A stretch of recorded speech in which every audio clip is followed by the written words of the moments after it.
దర్శక నిర్మాత బిఎన్ రెడ్డి దర్శకత్వంలో రూపుదిద్దుకున్న చివరి చిత్రం బంగారు పంజరం.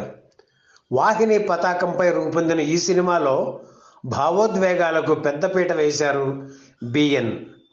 నటభూషణ శోభన్ బాబు, కళాభినేత్రి వాణిశ్రీ ఇందులో జంటగా నటించారు.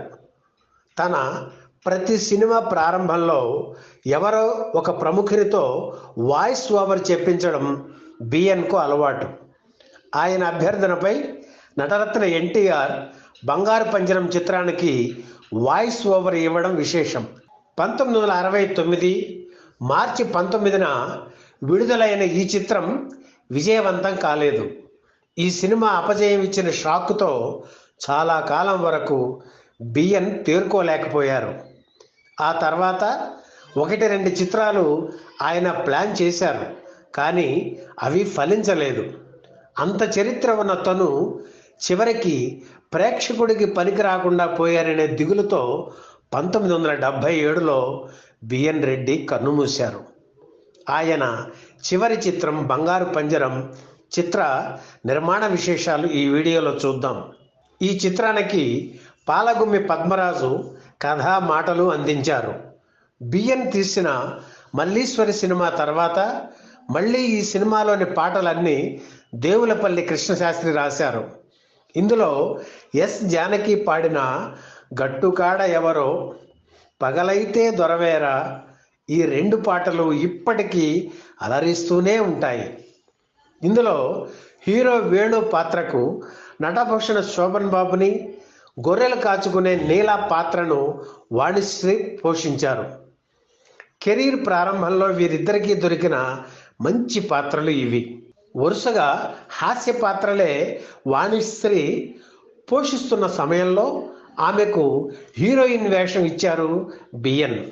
అయితే బంగారు పంజరం చిత్ర నిర్మాణం బాగా ఆలస్యం కావడంతో ఈలోగా ఖాళీగా ఉండకుండా ఏ పాత్ర వచ్చినా వాణిశ్రీ అంగీకరించి చేసేవారు. ఈ చిత్రం పూర్తి కావడానికి 2 ఏళ్లు పట్టింది.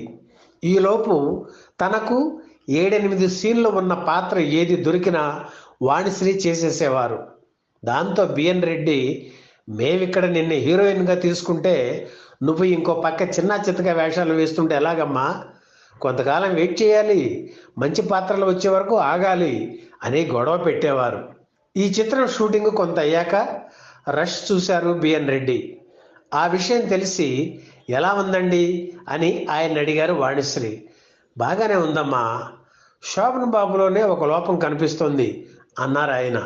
ఏంటండి అని ఆసక్తిగా అడిగారు వాణిశ్రీ. అదేమిటో చెప్పకుండా శోభన్ బాబుకి చెప్పాను, ఈ పాటికి అంతా సర్దుబాటు అయి ఉంటుంది అన్నారు బిఎన్. వాణిశ్రీకి ఏం అర్థం కాలేదు.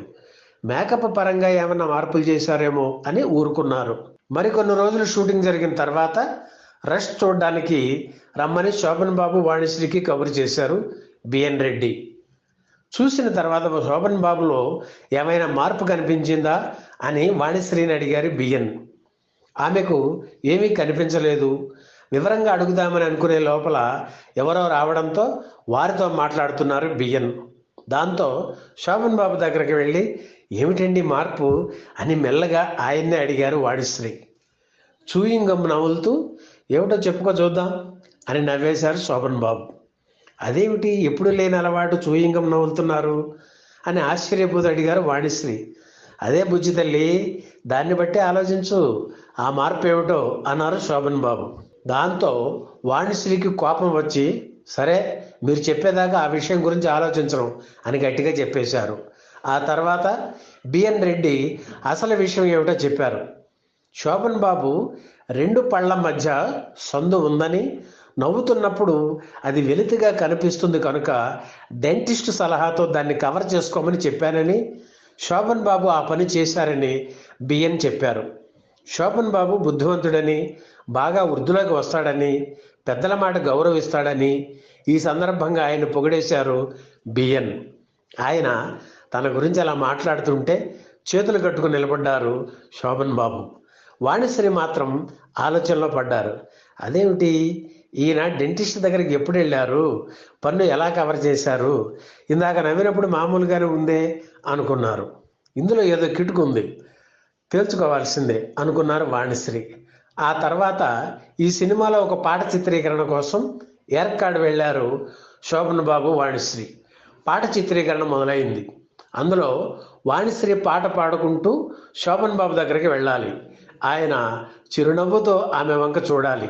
అలా నవ్వుతున్నప్పుడు ఆయన పళ్ళ మధ్య ఎర్రగా కనిపించడంతో, అదేమిటండి మీ పళ్ళు ఎర్రగా ఉన్నాయి అని అడిగారు వాణిశ్రీ. ఆయన కంగారు పడి, గట్టిగా అరవక తల్లి, బిఎన్ గారు వింటారు, నీకు నిజం చెబుతున్నా, నేను డెంటిస్ట్ దగ్గరికి వెళితే పళ్ళ మధ్య డ్రిల్లింగ్ చేయాలని చెప్పడంతో భయం వేసి వచ్చేసాను. అందుకే చూయింగ్ గమ్ అలవాటు చేసుకుని మేనేజ్ చేస్తున్నా. మద్రాసులో వైట్ చూయింగ్ గమ్ దొరికేది, ఇక్కడ పింక్ కలర్ దొరికింది అని అసలు విషయం చెప్పేశారు శోభన్ బాబు. దాంతో వాణిశ్రీ నవ్వు ఆపుకోలేకపోయారు. 1969 మార్చి 19న బంగారు పంజరం చిత్రం విడుదలయ్యింది. ఆ సమయంలోనే ఏఎన్ఆర్ నటించిన మోగనోము, ఎన్టీఆర్ నటించిన కథానాయకుడు చిత్రాలు విడుదలయ్యి పోటాపోటీగా ఆడుతున్నాయి. ఈ పోటీలో బంగారు పంజరం చిత్రాన్ని ఎవరూ పట్టించుకోలేదు. ఈ వీడియో మీకు నచ్చితే లైక్ చేయండి, షేర్ చేయండి, వెంటనే సబ్స్క్రైబ్ కూడా చేయండి.